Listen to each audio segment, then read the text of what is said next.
30-some years ago, this was not an overnight shelter. It was a drop-in center. Where you could get warmed up, where you could get a cup of coffee, you could have someone to chat with or check in with.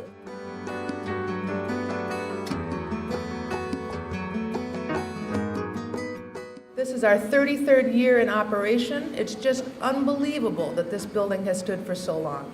This center evolved. It took on new challenges. It took on the challenge of homelessness, overnight shelter, teen services, elderly, veterans, job placement, chemical dependency, women's shelter, food assistance. And it did all of these things, not because it was in the plan, but because it evolved. The opportunity, the need, the commitment.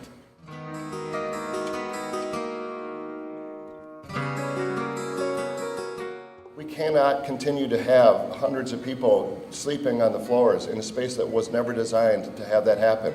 And we as a community need to take on that challenge and do better. And so we will.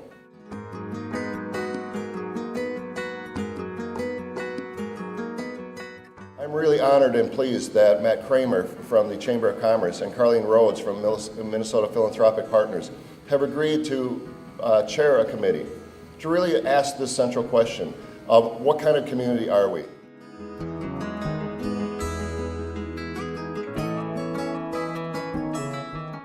This is not going to be a task force. It's going to produce a wonderful report that will sit on a shelf.